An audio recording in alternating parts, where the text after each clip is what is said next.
Welcome to Ira's Everything Bagel, where I talk with intriguing people about everything, their passions, pursuits, and points of view. Poetry is language at its most distilled and most powerful. That was Rita Dove that wrote that. I thought a poem would be a good way to introduce my guest, Sidney Lee, who is named Vermont's Poet Laureate. He's the author of 23 books, and his current book, What Shines, is published by Four Way Books and available on Amazon, Barnes & Noble, and all the usual places. The book dives into the blessings and challenges of aging. It's full of reminiscence and hope. Clearly, Sidney writes from an older, wiser point of view and answers the question many of his contemporaries ask in this late hour: what lights do we have to see by? For everything about Sidney, go to sidneylee.net, and that's L-E-A, but it's pronounced Lee, sidneylee.net. And Sidney, welcome to the show. Thank you, Ira. I'm pleased to be here. Well, I have a real basic question to start it off, and that is, what drew you to poetry in the beginning? Well, that's an interesting question because I was really, in spite of the fact that I've been fairly voluminous in my output since, I'm pretty late bloomer as a poet. And I give you the Reader's Digest version. I was teaching at Dartmouth College. It had no creative writing courses. Of course, I'm 81. I'd never even heard of such a thing. And the chair of the department was a great friend of mine. And he said, "You haven't finished your PhD dissertation." I said, "Well, I know." He said, "Well, you've got to do it within the next couple of years or there's no chance if you're staying here, you'll have to go someplace else." And I said, "I've been really wrestling with it. He's having a hard time. I'll get it done. I'll get it done, I hope." And he said, "Well, I've got a solution for you, or something at least that will help you." He said, "The kids are clamoring for this writing course, whatever that may be, and we're going to give it to them. They can write whatever they want, poetry, drama, fiction, whatever, and we'll let you teach it." I said, "Well, me? Why on earth would it be me?" And he said, "Well, it's not a real course. It'll save you preparation time. Just go in there, read what they say, pat them on the head, and then turn your attention to getting this job done." And when I started to teach that class, I must say, using the term very loosely, I became re-intrigued by writing. I had done some when I was in college, almost exclusively prose, but only for myself. There was nobody really to show it to. A couple of good friends. My roommates were both hard scientists, so they didn't have much interest.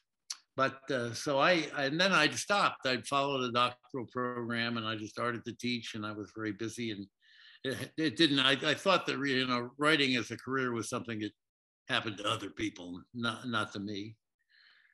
But the further I was stimulated by the struggles of my students to put the inexpressible into expression, the more intrigued I became.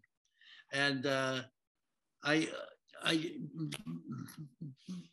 for now 4 generations now, I think my family's had a little cabin up in a very wild part of the state of Maine, and I first went there as just more than a toddler, and been back off and on ever since. And since 1967, when I bought my own little cabin for $500. Nice. I've never missed a year, and by virtue of simple chronology, I met men and women in that context who had lived very rough lives before power tools arrived, and for the women, nothing in the way of so-called modern conveniences. Both genders worked like crazy, and they had to make their own entertainment because they didn't even have radios. They didn't have electricity or whatever, and so they would be turned into these terrific raconteurs. I mean, some were really, really good, but all were pretty good. And I would absorb these stories in lumber camps and kitchens and in boats and wherever I happened to be with these old folks. And I hear their voices to this day. You know, I mean, every day. They're all gone now. So when I started to write, I thought, you know, I really would like to capture those voices somehow, but I didn't want to try and do it in dialect because I was afraid I would sound condescending, and that was not the way I felt. So I decided early on, if maybe if I wrote stories like theirs, but I did it in poetry, that I might capture some of the flavor of their language without having to imitate. So early on, I was almost exclusively a narrative poet. Sometimes I wrote narratives as long as, you know, 15, 20 pages.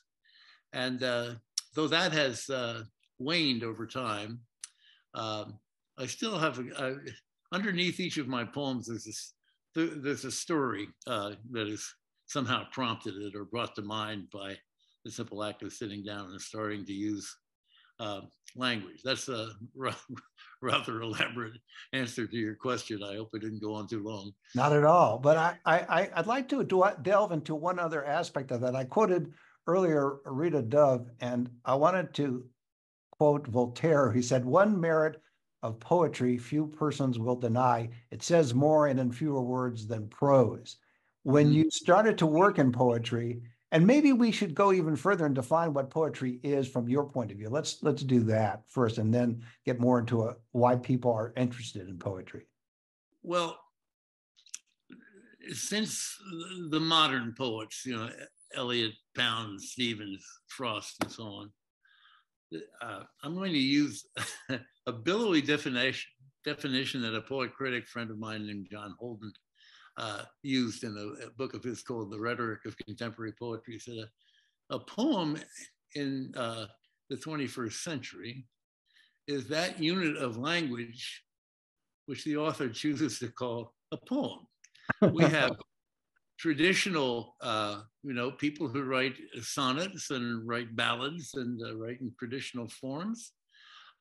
We have people who are so-called prose poets, you know, they write in a kind of a lyrical manner, but without line breaks and things of that nature. There's computer-generated poetry, there has been, and now the AI thing, God knows what the future of that may be. So it's very hard to say for me what poetry is in general, because you know, you could get two poets in a room and they could, you know, they could come to verbal blows over trying to pinpoint a definition. Oh, wait, I want to pin you down though, Sidney, because you were Vermont's poet laureate. So you have to have some sort of official definition of poetry just by your office. Yeah, well, yeah, I'm out of it, by the way. I understand that, but at one time you were. So if we it's a difficult but a good question, and I can only say what it is for me, and that is, I think the chief delight for me in writing poetry is, you know, I will take. I never know where I'm going when I start a poem. And if I do know where I'm going, it's not going to be very good because there won't be any excitement in discovering what it is. But for me, it's a curious way of finding connections that wouldn't be obvious, you know, off the top of your head. I have a poem in this book called Disappearances, in which the speaker, presumably me, looks at a candle stub and it makes him think, and he can't even remember why, of watching a railroad train go down a small town track and with a lantern swaying off the caboose. And I somehow I wrote my way to the connection between those two things. And the other thing I think that poetry can accomplish that other modes of discourse can't so particularly is that poetry can keep alive a number of impulses, emotions, ideas, some of them contradictory of one another, and still not seem a muddle. And I always use as an example the local hero Robert Frost's famous poem called The Road Not Taken, which everybody takes to graduations and retirement dinners and whatever it may be as an example of good old Yankee individualism. and in the process completely ignore lines in the poem. Why is it not called The Road Traveled? Why is it called The Road Untraveled, for starters? And then it says, both that morning equally lay in leaves no step had trodden black. Equally lay. And the passing there had worn them really about the same. So the possibility exists that this road that he took was a product of mere whimsy, happenstance.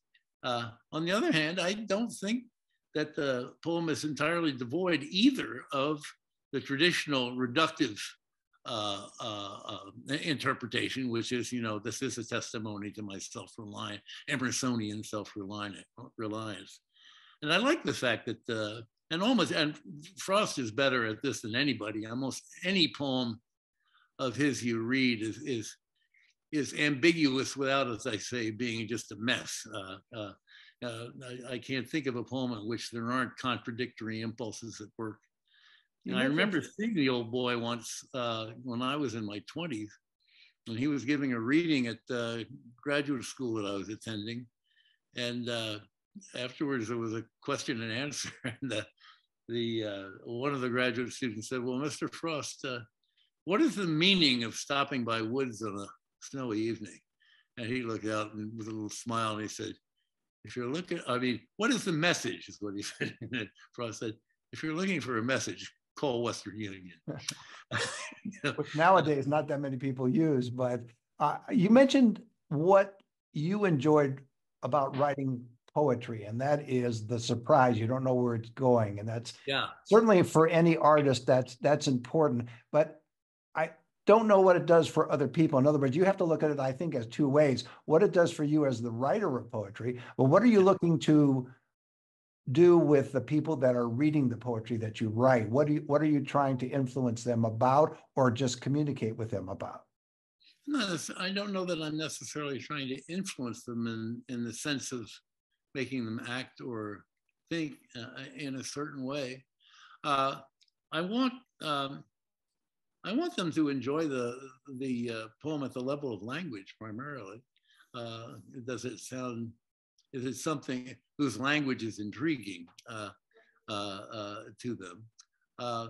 And then, beyond that, in a way, I've always felt once I release a poem out into the open, out in public, publish it in a magazine or in book form, then it's up to the reader in many ways.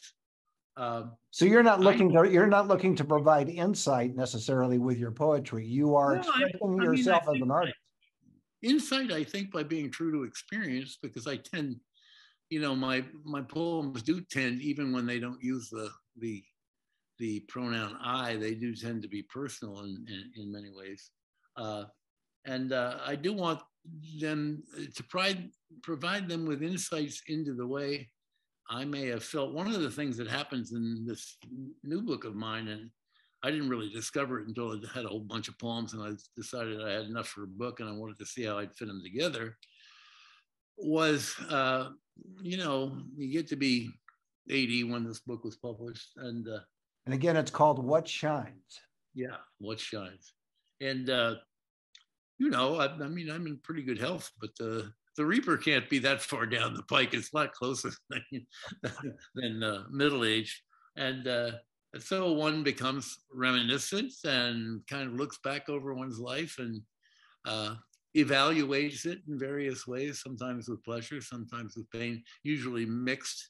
But one of the things that really intrigued me in writing this book, or in arranging this book, I should say, is the number of times in which I implicitly compare how I saw or experienced something at one stage in my life and how I look at it now.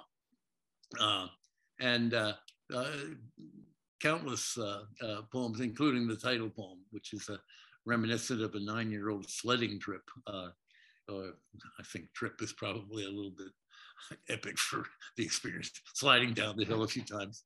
I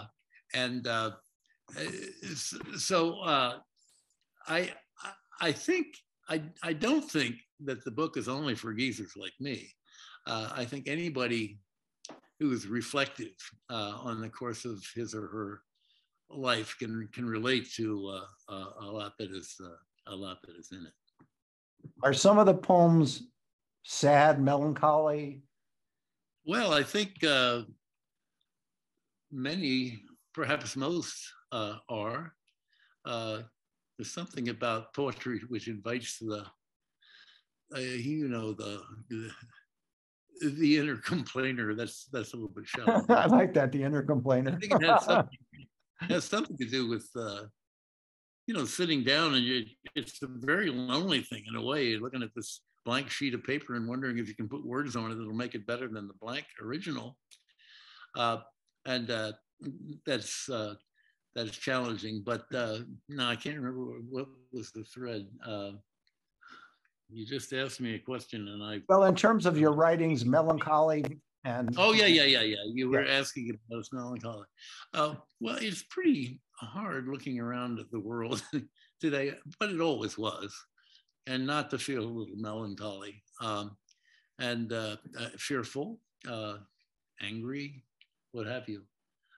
But most of my books, I try and arrange most of my books, or all of my books. I try to do this. I don't know if I succeed or not, and I don't know if anybody notices, but I like their trajectory to be toward a kind of cautious, a guarded optimism that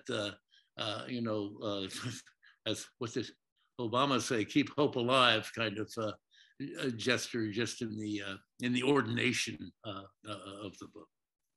I think though that poetry can have two paths or maybe more to take. One is what you just described and your cautious optimism, but there could also be joy as well. And you could look at, for example, a life at a certain age and go, yeah, I kind of screwed up here, I kind of screwed up there, but I also did this and I also enjoyed that. And I'm in relatively good health. And why not just embrace and enjoy life without the melancholy? Well, I think most of my poems in this book imply a more joyous, or at least a more cheerful component in addition to whatever melancholy there may be. I'm not someone who sits around depressed all day long. I find myself, and I think this is reflected in the book, unusually blessed in the sense that this wife of mine of 4+ decades is still my best friend and my most beloved creature. But I have 5 children whom I adore. Happily, 3 of them live in the state of Vermont, and 7, soon to be 8 grandchildren, all of whom live in the state of Vermont. I'm financially secure. My health is pretty good. So, I mean, I have very little to complain about. Well, you just contradicted yourself, Sidney. So in essence, you shouldn't be writing any poetry because you're in good shape. I think that I'm describing my personal life. It's a different thing. Somehow there's a different dimension to when you sit down and write. In a way, you're trying to distill things. Rita's comment at the beginning is exemplary. You're trying to distill things which are very far-ranging and wide, and include good, evil, happy, sad, what have you, and that somehow that brings out a strain in one's perhaps subconscious which is more worrisome. I mean, I try not to.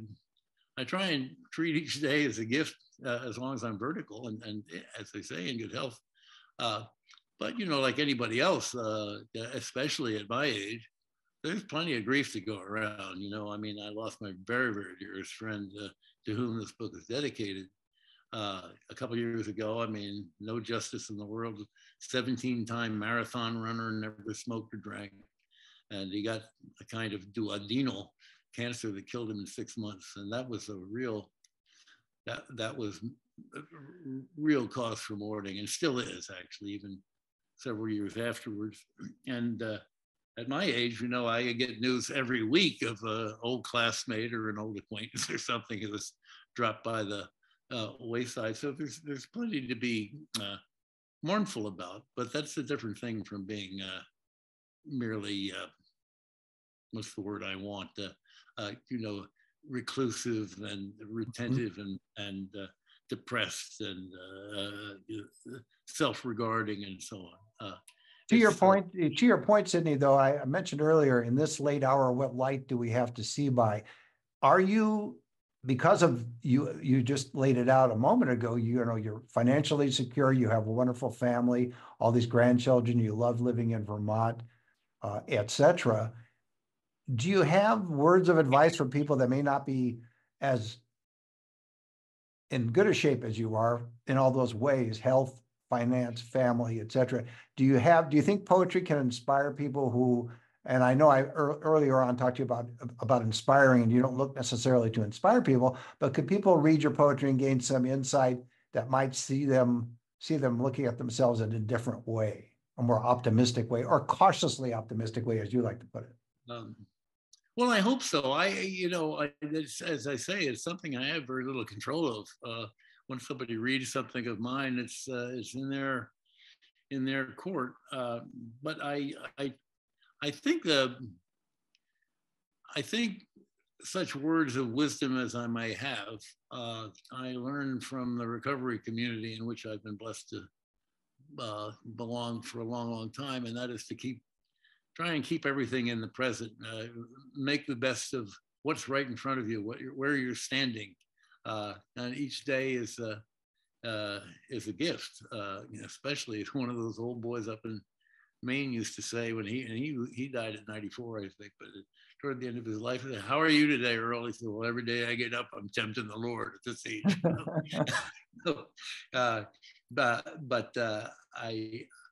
I'm not completely successful at this, but I try not to project down the road too far, because generally what I expect, as in writing poetry, it's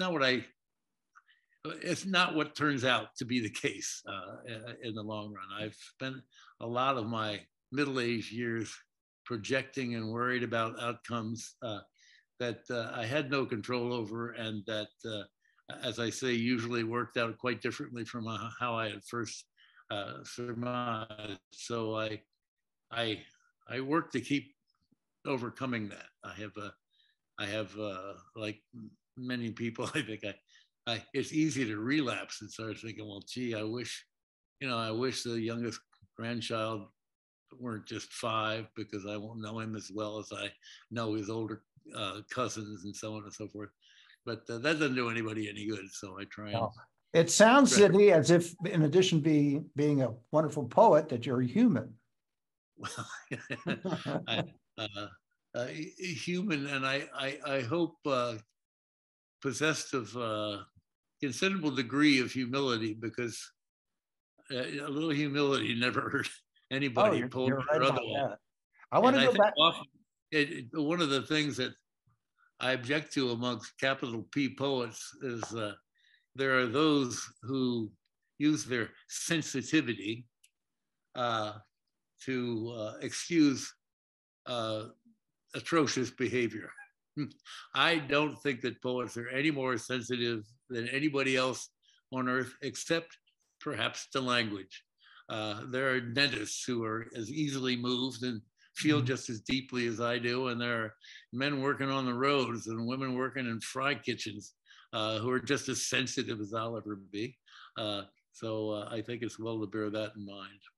I want to go back to one thing, because it's like a dog with a bone. I keep coming back to this in a different way, because clearly you have a view of what your poetry means to you, and then it's up to everybody else to interpret it the way they want to, which is fine. But are there poets that in fact write poetry with the idea of giving insight to people, or proposing certain things, certain ideas, certain concepts, and pushing it out there that way?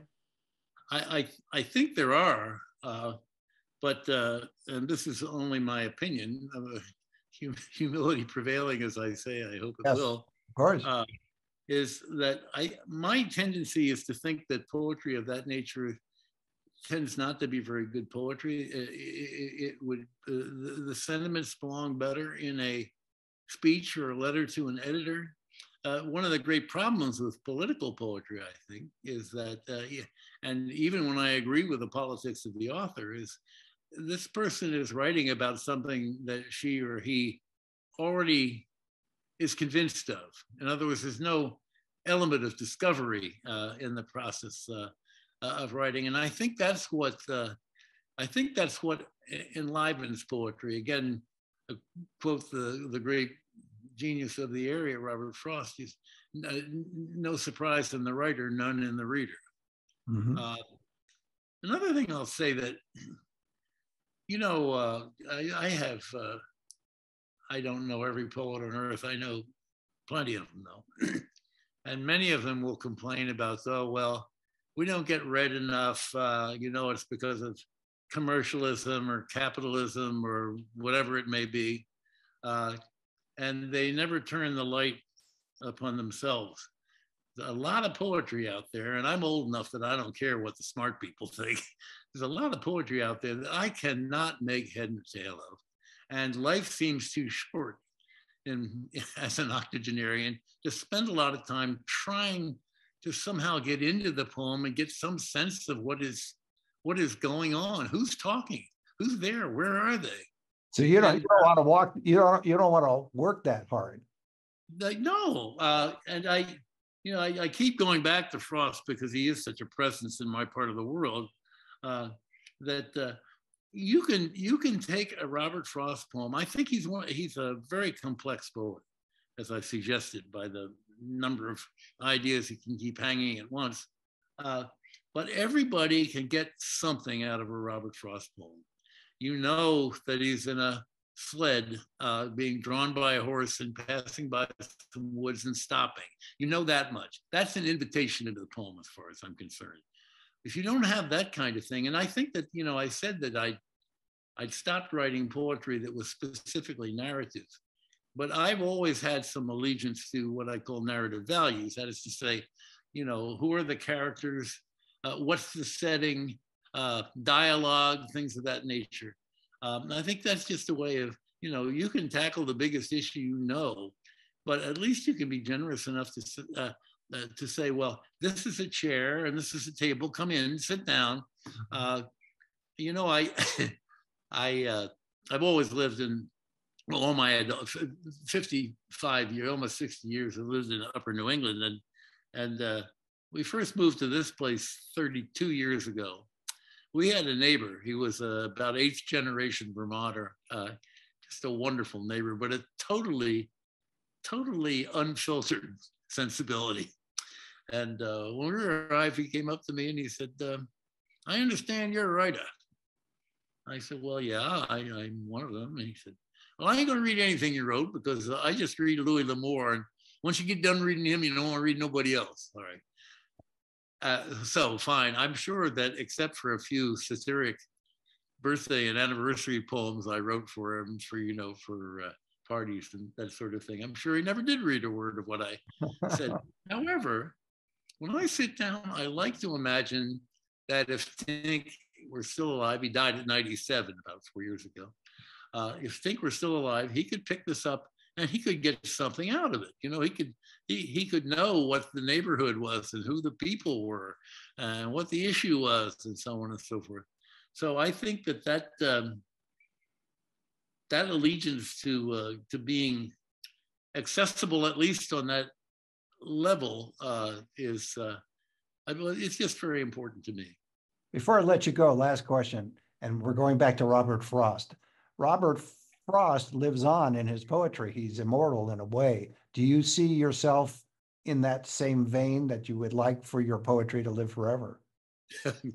I mean, what poet wouldn't? Oh, that's what I'm asking. Of course I do. I hope it will appear on a plaque on every building in Vermont. But no, for me to use the word immortal as applied to myself or to my work, that would completely contradict what I said earlier about the virtues of humility. Well, that's a great way to leave it. My guest has been Sidney Lee. He's author of What Shines, published by Four Way Books, and it's available on Amazon, Barnes and Noble, and all the usual places. For everything about Sidney, go to sidneylee.net, and that's LEA, sidneylee.net. And Sidney, thanks for being on the show. Well, it's a great pleasure, Ira. Thank you. You're a challenge, but you're a great host. Thank you. And join us every Thursday for a new schmear on Ira's Everything Bagel.